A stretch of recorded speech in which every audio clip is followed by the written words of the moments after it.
Abrimos nuestras Biblias, Efesios capítulo 1, versículo del 15 al 23, y hoy el tema es el espíritu de sabiduría y de revelación.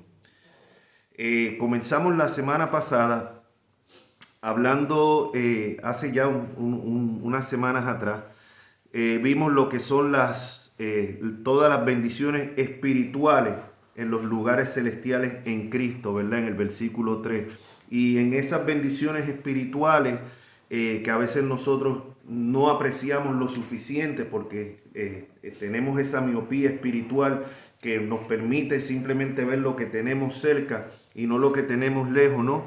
Entonces, una de esas bendiciones espirituales estuvimos discutiendo unas semanas atrás, que fue lo que es la elección incondicional. O sea, estos son motivos verdaderamente que deben de producir agradecimiento y gozo en nosotros, que el Señor nos escogió desde antes de la fundación del mundo. La semana pasada estuvimos hablando de cómo nos predestinó, nos escogió y nos predestinó. Predestinar significa trazar el camino. Y es una de las enseñanzas un poco controversiales dentro de la iglesia, porque muchos cristianos, incluyendo de nuestra misma denominación bautista, se rehúsan a aceptar lo que es la elección incondicional. Dice Juan Calvino, unos breves comentarios acerca de lo que es la elección incondicional y la predestinación. Dice el reformador Juan Calvino: acerca de esto, si se pregunta por qué Dios se apiada de una parte y por qué deja y abandona la otra, no hay otra respuesta sino que le plugo así. Que le plugo así. También dice: he aquí lo que podríamos pensar según nuestras fantasías, que no hay otra distinción de los hombres que Dios tenga para amar a unos y odiar a otros, sino por cuanto uno es digno de ello y que lo ha merecido. Sin embargo, pensamos también que en nuestro sentido no hay más que vanidad y que no hay que medir a Dios por nuestra medida y que es una pretensión enorme cuando queremos imponer una ley a Dios de manera que no le sea lícito hacer sino lo que nosotros concebimos y nos parece justo. Se trata aquí de adorar los secretos de Dios que nos son incomprensibles. O sea, muchos cristianos rechazan esto de la elección incondicional y la predestinación porque a los ojos de ellos no les parece justo de que Dios escoja a uno y deje pasar por alto a otro, ¿no? Y es lo que dice el reformador Juan Calvino aquí. O sea, es una osadía tratar de medir a Dios, o sea, de acuerdo a nuestro sentido de justicia. O sea, como él dice aquí, o sea, hay más vanidad y que no hay que medir a Dios por nuestra medida. O sea, nosotros no podemos imponer. Para que Dios sea justo, tiene que actuar lo que yo considero justo. O sea, vemos ahí una gran desmedida de vanagloria y de vanidad y de orgullo propio. O sea, al querer medir a Dios, si Dios no hace como yo creo debe de hacer, no es justo. Y eso es lo que muchos, aún cristianos, piensan. Pero vemos que en verdad esta doctrina de la elección y predestinación lo que debe de producir es gozo en nosotros. Gozo en nosotros. O sea, que Él nos escogió en Cristo, o sea, que nos escogió desde antes de la fundación del mundo, no por ningún mérito. Nosotros no decimos, como a veces se nos acusa falsamente: ay, mira, los escogidos, que se creen los mejores que los demás. No, al revés. Si esta doctrina y esta enseñanza de la elección incondicional, lo único que produce es nos humilla humildad, porque no hubo nada bueno que Dios viera en nosotros. Nos escogió porque nos quiso escoger, no por ningún mérito humano. Y es ahí donde se siente golpeado el orgullo humano, aún de muchos cristianos, que ellos quieren sentir como que ellos aportaron algo. No, yo escogí a Dios, o si Dios me escogió a mí fue porque Dios vio que yo le iba a servir y le iba a escoger.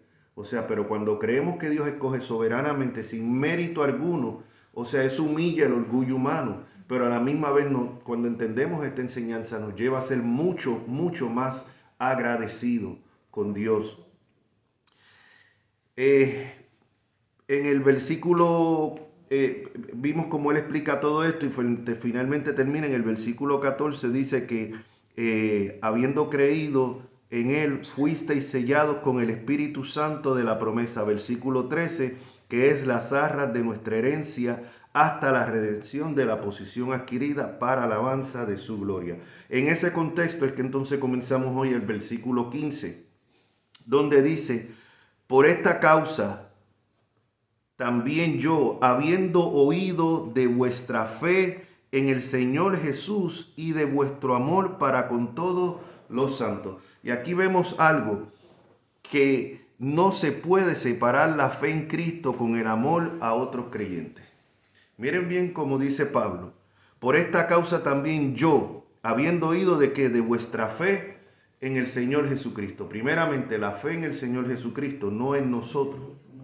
La fe en nuestro Señor Jesucristo y de vuestro amor para con todos los santos. Vemos cómo van una cosa con la otra. O sea, fe en Cristo, amor, de vuestro amor para con todos los santos. Tristemente, hoy en día vemos que muchas llamadas iglesias brillan por la falta de amor. O sea, muchos supuestamente conocimiento. ¿De qué sirve el conocimiento sin amor? Sino para más juicio. O sea, la fe verdadera y la fe genuina va a afectar a las personas que nos rodean. La fe genuina en el Señor va a afectar nuestras relaciones. Una iglesia que se puede jactar de tener mucho conocimiento o de ser muy espiritual por ciertas manifestaciones, pero que vemos que está llena de divisiones, que vemos la falta de amor entre los hermanos, los atropellos que se cometen. Es triste, es muy triste. Yo los otros días publiqué en mi página de Facebook este versículo donde el Señor dice, imposible que no vengan los tropiezos, mas hay de aquel por quien vienen esos tropiezos. O sea, y es triste que hoy en día muchos cristianos, hoy en día algunos se encuentran heridos en sus casas por las situaciones que se han presentado dentro de muchas llamadas congregaciones cristianas. El tropiezo, el daño más grande que se está haciendo a la iglesia hoy en día no viene de afuera, no viene de los homosexuales, no viene de los ateos, vienen de las mismas filas de la iglesia, de personas que se identifican como cristianos. Y digo que se identifican porque en muchos casos yo dudo que sean genuinos cristianos. Jesucristo dijo que por el fruto se conoce el árbol. Y solamente hay que ver las cosas que se están haciendo hoy en las iglesias. Algunas de esas cosas, lamentablemente, nosotros fuimos testigos. Que verdaderamente lo menos que se demuestra es amor. Entonces tú podrás decir que tienes mucho conocimiento, que llevas tantos años en el Evangelio, que eres maestro, que te esfuerza mucho en trabajar en la iglesia local. Nada de eso significa que tengas amor. Muchas personas, y yo tengo la convicción, y las veces que lo he dicho, hay personas que se ofenden. Los he visto que se ofenden ya en varias congregaciones donde he tocado yo este tema. Y es que nosotros siempre tenemos que examinar los motivos por el que hacemos las cosas. Porque nuestra perversidad es tan grande que nosotros podemos hacer cosas buenas por motivos erróneos. Yo no dudo que muchas de las personas que trabajan fuertísimo en algunas de estas congregaciones no lo hacen porque lo hacen, y no estoy generalizando, quiero aclarar. Pero de que hay estos casos los hay, donde hay personas que pueden trabajar durísimo en una congregación, pero no lo hacen para el Señor, lo hacen para ellos, porque ven las congregaciones como sus compañías privadas, lo ven como una inversión para ellos mismos. O sea, como si usted tiene una compañía privada, usted va a hacer los sacrificios, va a poner las horas que tenga que poner, va a poner el dinero que tenga que poner porque es su compañía. Y tristemente esto mismo está pasando en muchas congregaciones hoy cristianas. Pueden ser a veces de los mismos líderes, o sea, en cuántas congregaciones hoy parece que los líderes o el pastor o la familia del pastor son los dueños de la iglesia. O sea, son los que están en la junta y se tratan, porque son las personas que están en la junta o la corporación de una iglesia, entonces se comportan y actúan como que esa es su compañía.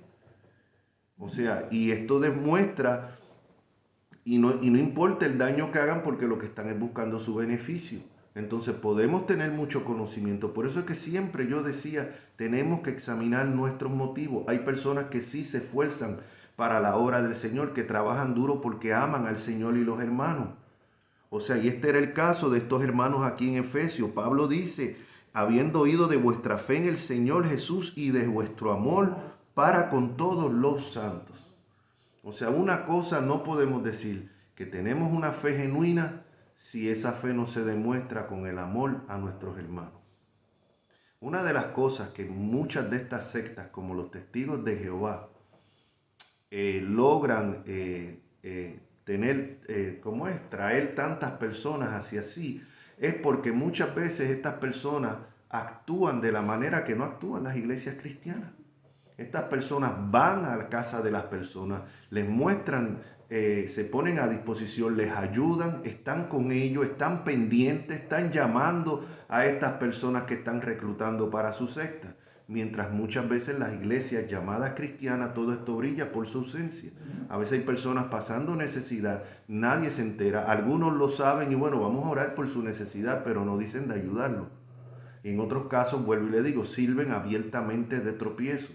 A mí me ha tocado hablar con personas que están muy heridas, que hoy en día no se están congregando porque han sido apaleados y heridos en muchas de estas iglesias. Y yo no quiero aquí excusar, la Biblia nos manda a congregarnos, no dejando de congregarnos como algunos tienen por costumbre. Nosotros ahora mismo aquí nos estamos congregando como iglesia. O sea, pero lamentablemente cada día es más difícil encontrar iglesias verdaderamente que prediquen la palabra y no solamente que la prediquen, que la vivan. Iglesia perfecta no hay, punto.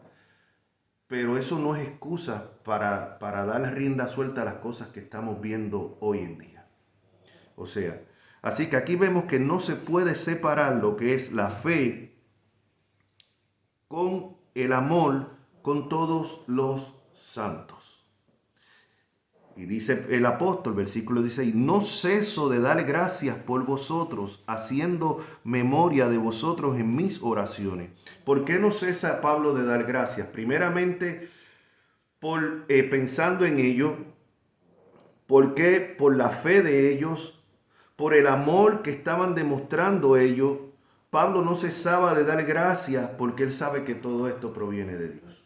La fe es un don de Dios. Si usted y yo creemos es porque Dios nos dio el don de la fe. No es que Dios cree por nosotros. Nosotros somos los que tenemos que ejercer esa fe. Pero no podemos esa fe si Dios no nos la concede junto al arrepentimiento. Y Pablo, reconociendo todo esto que proviene de Dios, es la actitud que él tiene. No ceso de dar gracias por vosotros. No ceso de dar gracias por vosotros, haciendo de memoria de vosotros en mis oraciones. Nos acordamos nosotros de nuestros hermanos en nuestras oraciones diarias. O sea, ahora mismo nosotros aquí debemos de estar orando los unos por los otros constantemente en nuestras oraciones.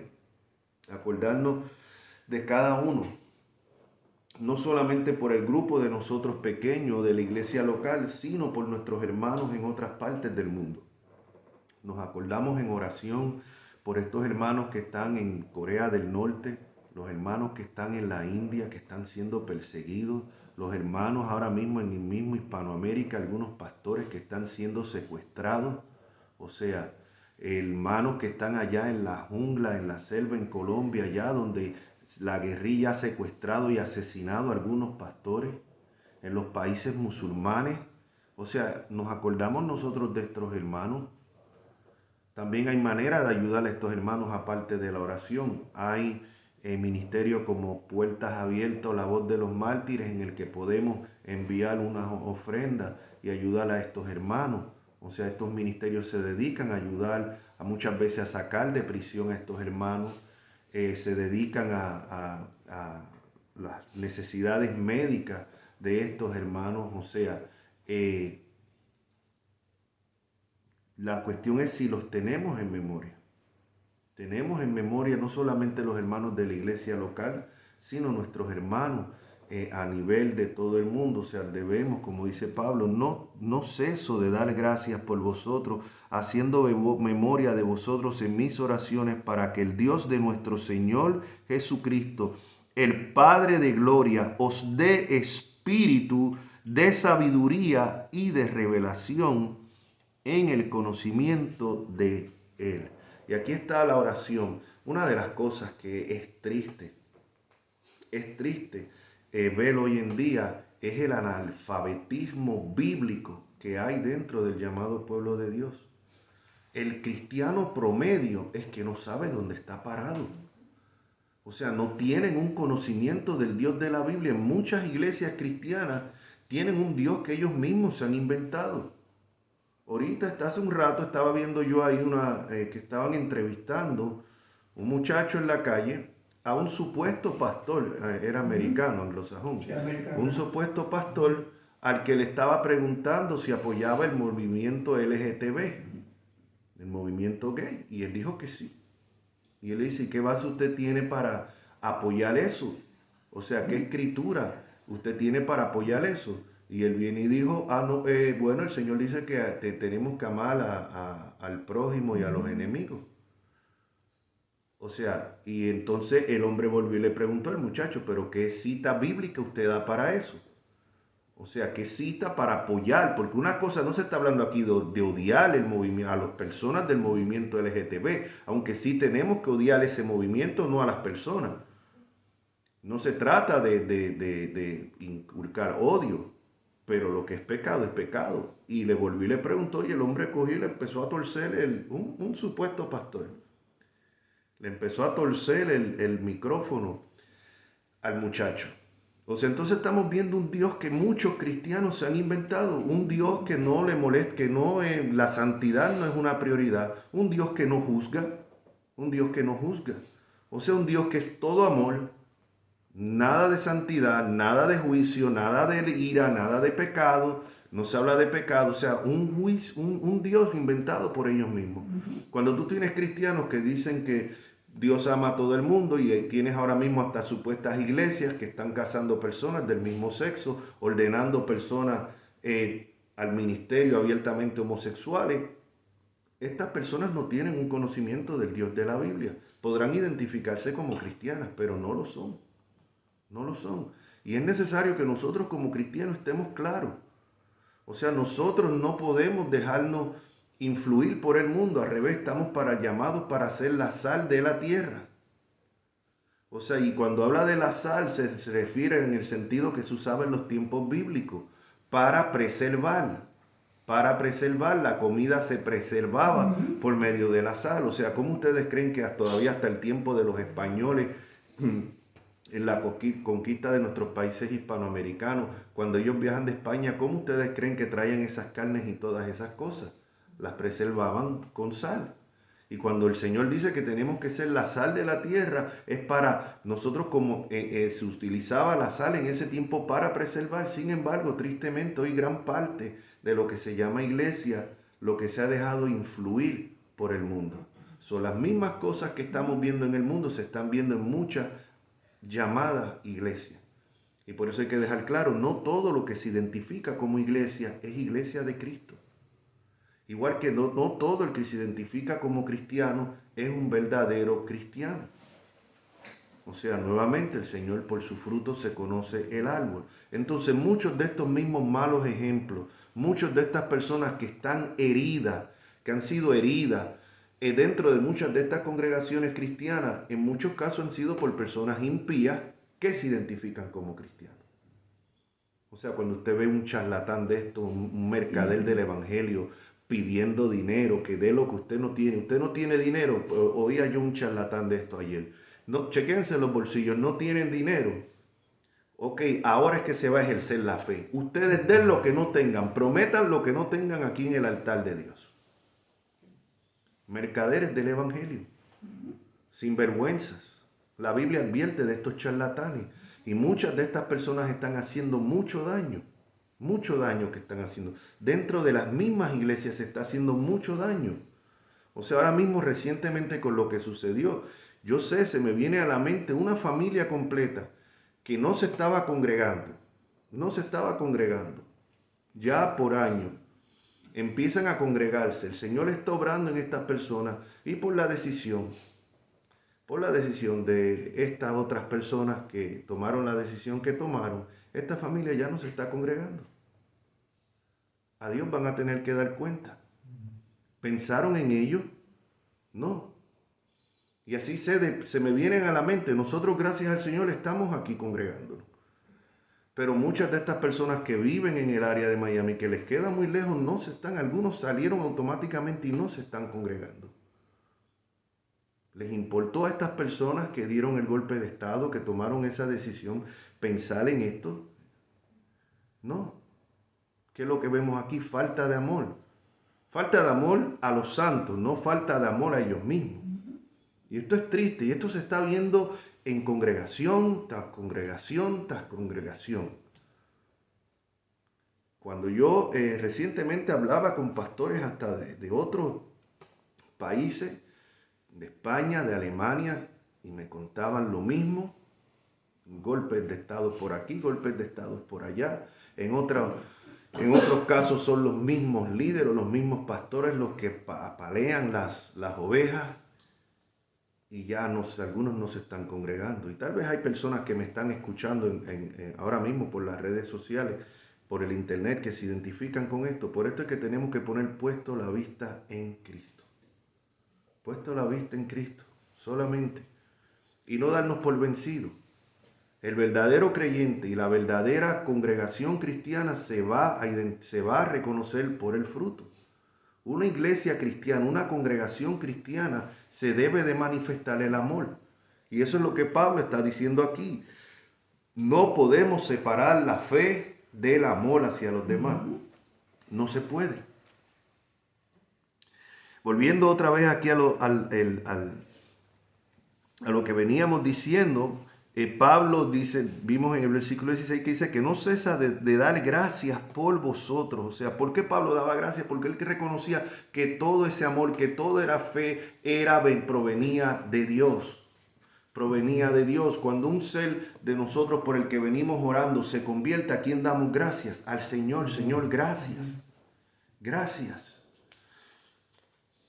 Y vemos que él dice que estaba orando para que os dé espíritu, versículo 17, de revelación en el conocimiento de Él. Y ver lo que estábamos diciendo, el completo analfabetismo bíblico que brilla hoy en muchas de las congregaciones cristianas. El promedio cristiano no puede hacer frente a un testigo de Jehová ni a un mormón. No tiene manera de defender lo que cree. Muchos simplemente repiten lo que escuchan del púlpito, que puede ser bien como lamentablemente puede ser no tan bien, pero no tienen. Por eso es la responsabilidad. Tenemos que orar, como decía Pablo, orar para que el Señor les dé espíritu de sabiduría y de revelación en el conocimiento en Él, alumbrando los ojos de vuestro entendimiento, para que sepáis cuál es la esperanza al que Él os ha llamado. En otra parte de la Escritura dice, el mismo apóstol Pablo dice que el Evangelio es locura para los que se pierden. Es locura. Para muchas personas lo que nosotros creemos es una locura. No tiene ningún sentido. Se refieren a la Biblia como fábulas, como mitos. Y esa es la sociedad en que estamos viviendo hoy en día. Pero tristemente aún dentro de la misma iglesia cristiana, hay personas que no reconocen que Jesucristo es Dios. Hay personas que no reconocen que Dios es quien controla todo. O sea, hay personas que verdaderamente no tienen, como dice aquí Pablo, que él dice, para que sepáis cuál es la esperanza a que Él os ha llamado y cuál es la riqueza de la gloria de su herencia en los santos y cuál la supereminente grandeza de su poder para con nosotros los que creemos según la operación del poder de su fuerza. Vemos como Pablo aquí toda la gloria se la da a Dios. Pablo reconoce que creemos. O sea, que no podemos creer si no es por la operación del Espíritu Santo en nosotros. Que no podemos entender si no es porque Dios alumbra los ojos de nuestro entendimiento. Que la fe y el amor proceden de Él, de Dios. Por eso es que Él da gracias. Dice, no ceso de dar gracias. Y dice, según la operación del poder de su fuerza, la cual operó en Cristo resucitándole de los muertos y sentándole a su diestra en los lugares celestiales.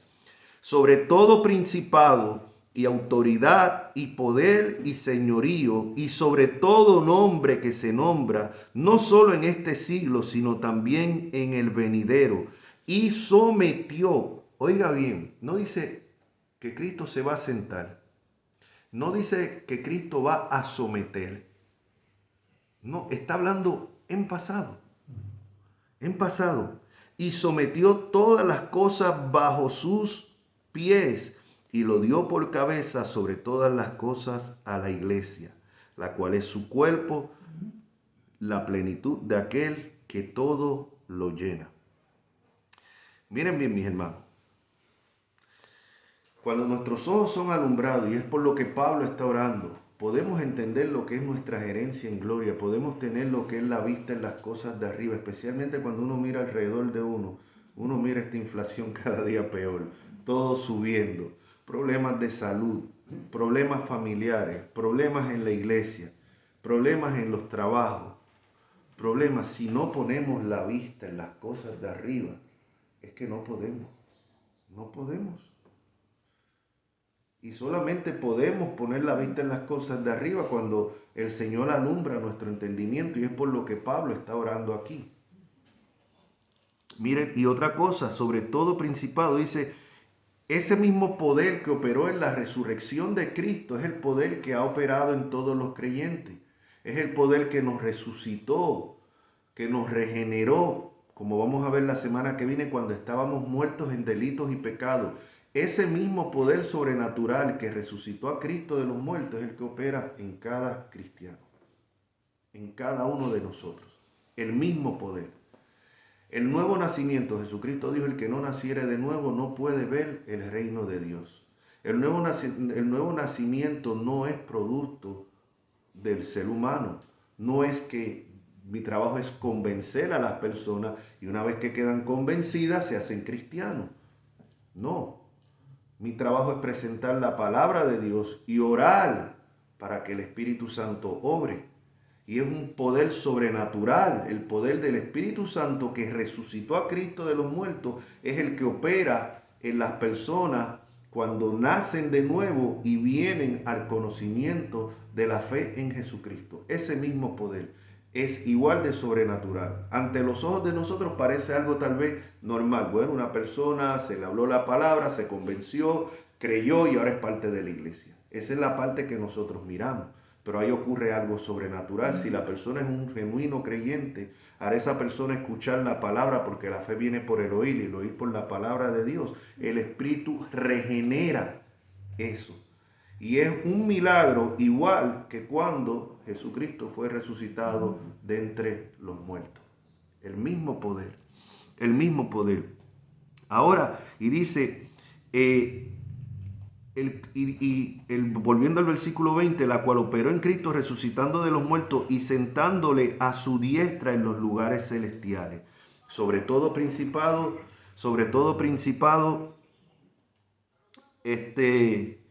según del poder de su fuerza, la cual operó en Cristo resucitándole de los muertos y sentándole a su diestra en los lugares celestiales.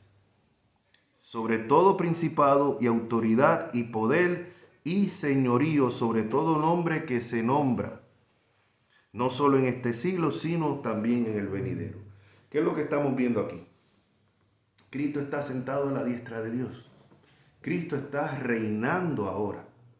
Cristo no es que va a reinar. Y aquí no queremos entrar en el dilema con muchos hermanos que creen que el Cristo va a reinar en un futuro 1000 años literales. Yo creo, y quiero dejar claro, esto no salva ni pierde a nadie.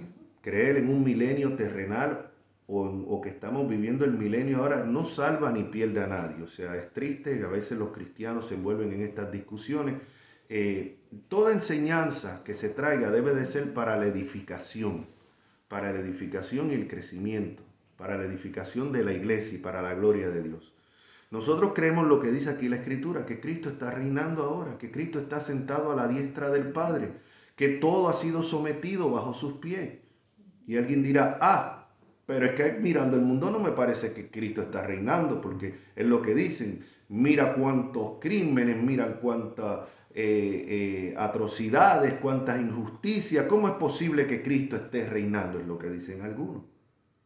Pero es que todo lo que está ocurriendo de acuerdo al plan soberano de Dios, sin excusar la maldad de los hombres. O sea, cuando vamos al libro de Apocalipsis, nosotros vemos claramente con todo lo terrible que está sucediendo aquí en la tierra, con toda la persecución y todo, que es Cristo quien está desatando los sellos. Que es Cristo quien controla los toques de trompeta. O sea, que es el Señor el que está a cargo. Antes de entrar a todos esos juicios nos enseña al Señor sentado en su trono. O sea, todo, y mira lo que dice aquí. Y sometió todas las cosas bajo sus pies. Todas las cosas están. Antes de la gran comisión, en Mateo 28, ¿qué es lo que el Señor dice? Toda potestad me ha sido dada en el cielo y en la tierra. No dice me va a ser dada, me ha sido dada. Por tanto, teniendo ya en cuenta que Él es el que está en control de todo, y hacer discípulos a las naciones. O sea, pero lo primero que Él deja claro es que Él es el que está en control. En Apocalipsis se le llama a Jesucristo el soberano de los reyes de la tierra. ¿Y quién estaba reinando en ese momento aquí en la tierra? El César. Sin embargo, se le llama a Cristo que está por encima de los reyes de la tierra. Cristo está por encima del presidente de Estados Unidos, del de Rusia, de China, de Cuba, de Maduro en Venezuela. Cristo está por encima de todos, aunque a nosotros no nos parezca. Todo lo que está ocurriendo de acuerdo al plan soberano de Él. Entonces Cristo está reinando. Nosotros creemos que el milenio cubre desde la primera venida de Cristo hasta la segunda venida de Cristo. Pero es que han pasado más de 1000 años. Es que no entendemos que esos 1000 años tienen que ser literales. ¿Por qué? Porque esos 1000 años están en un libro altamente simbólico.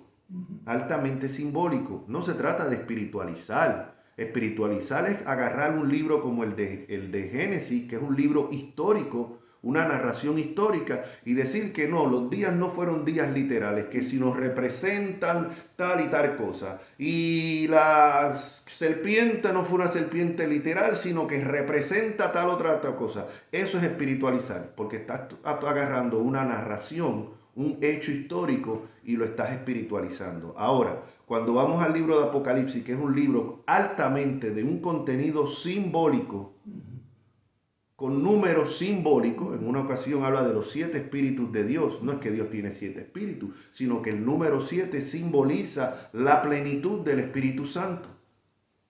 Entonces, de esa misma manera podemos entender los 1000 años en donde dice que Cristo está reinando, en el capítulo 20. Lo entendemos como que es un número simbólico apuntando a un tiempo literal que cubre desde la primera venida de Cristo hasta la segunda venida de Cristo. Donde dice que Satanás va a ser atado. Atado no significa imposibilitado. Si aquí amarran un perro, un German Shepherd o la raza que sea, y lo amarran desde aquí, la cadena, hasta aquí donde está Noemí. ¿Qué significa? Ese perro está restringido. Ese perro no puede llegar más allá de la cadena. Pero si usted se mete aquí donde está el perro, ¿lo muerde o no lo muerde? Hasta donde alcance.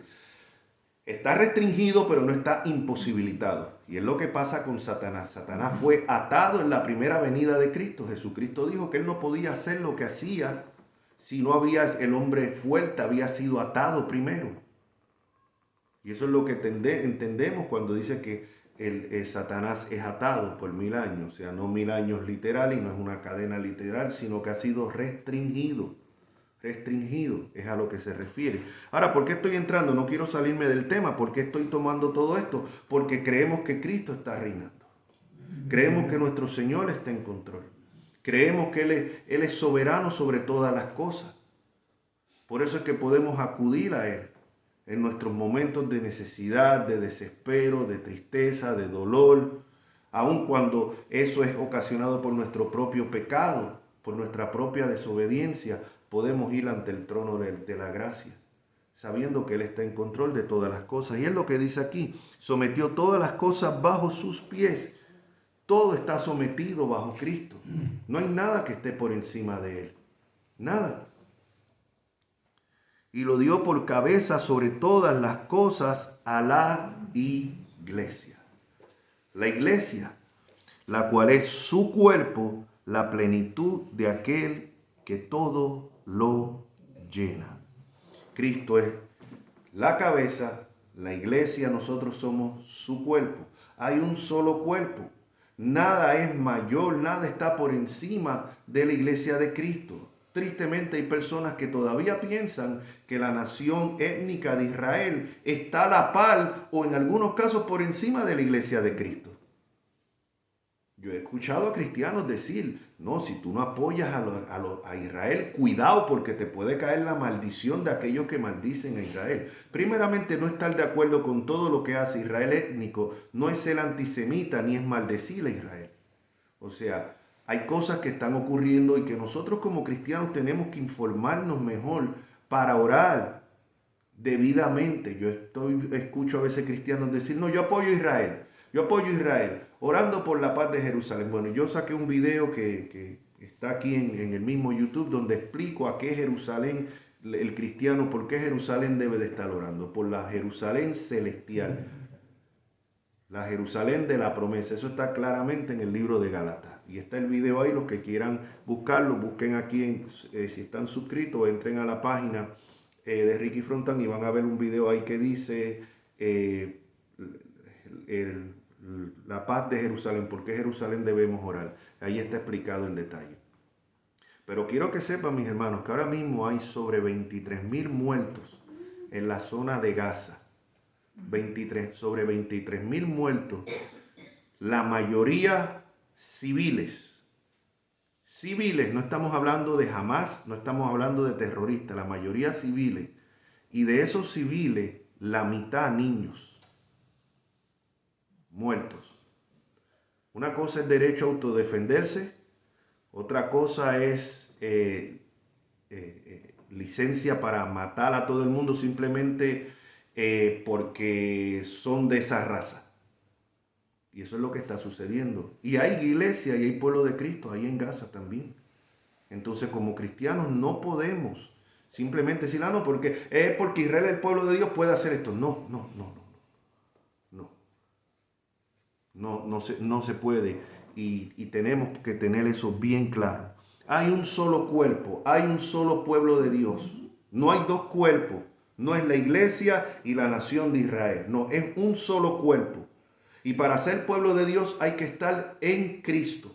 Fuera de Cristo no hay pueblo de Dios. A las sinagogas del tiempo, a fines del primer siglo, en el libro de Apocalipsis, Jesucristo les llamó sinagoga de Satanás.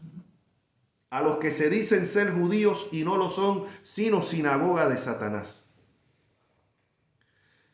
Tenemos que entender, no es que no fueran judíos de sangre, eran judíos de sangre, pero no eran judíos espirituales. Igual que sí hay un Israel étnico, pero ese no es el Israel de Dios. El Israel de Dios es el Israel espiritual, compuesto de judíos y gentiles. Entonces, hay un solo cuerpo de Cristo. Y el único pueblo de Dios es parte de ese cuerpo. Tenemos que entender esto. Todas las promesas, no, pero la promesa hecha a Abraham se cumplió en Cristo. En Cristo se cumple la promesa hecha a Abraham. Y nosotros tenemos que entender esto. Esto no es ser antisemita, esto no es ser antijudío. Oramos por los judíos, igual que oramos por los colombianos, igual que oramos por los puertorriqueños, igual que oramos por los estadounidenses. O sea, oramos por todos los pueblos. Hay pueblo de Dios en Palestina, hay pueblo de Dios en Israel étnico. Hay pueblo de Dios en Rusia, hay pueblo de Dios en Ucrania. Y el trabajo de nosotros es orar por el pueblo de Dios. Orar que esto no escale a mayores, orar por las víctimas, orar porque todo esto, muchas de estas personas tal vez esto les sirva para acercarse más a Cristo. Esa debe de ser la posición de nosotros. Así que vemos sometido todas las cosas bajo sus pies. Aunque no nos parezcan, aunque cuando vemos las noticias no parece, todo está sometido bajo los pies de Cristo. Nuestro Señor es soberano. Él es el soberano de los reyes de la tierra, la cual es su cuerpo, y lo dio por cabeza sobre todas las cosas a la iglesia, la cual es su cuerpo, la plenitud, oigan bien, de aquel que lo llena todo. No que llena solamente este local, no que llena solamente donde está la iglesia. No es el Dios, no es que solamente está sometido a él la iglesia. No, es que Dios es soberano. Dios es soberano. Jesucristo es el soberano de los reyes de la tierra en todo el mundo.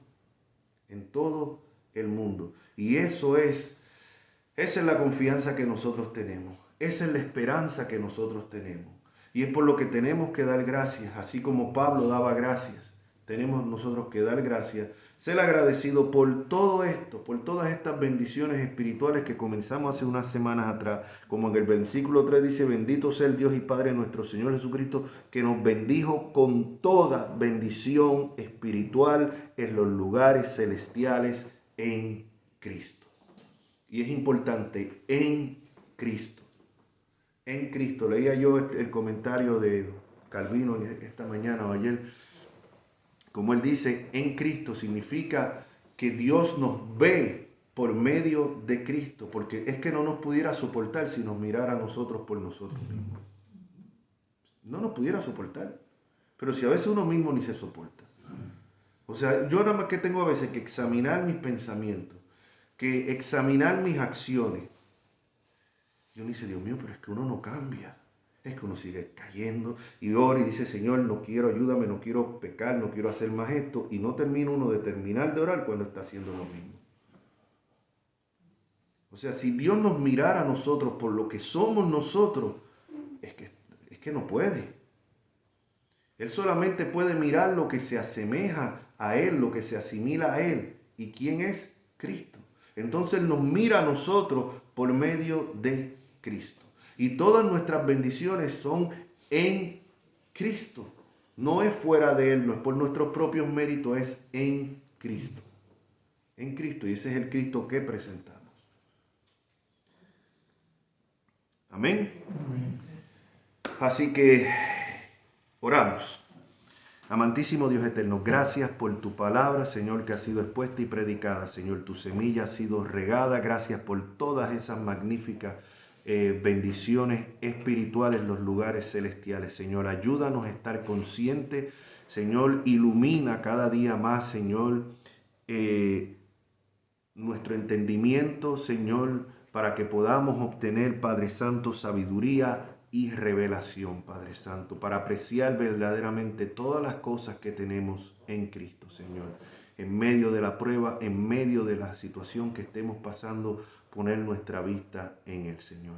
Oramos por los que han escuchado este mensaje a través, Señor, de esta grabación. También, Padre Santo, que esa semilla que ha caído en esos terrenos, Señor, tú le des el crecimiento. En Cristo Jesús. Amén.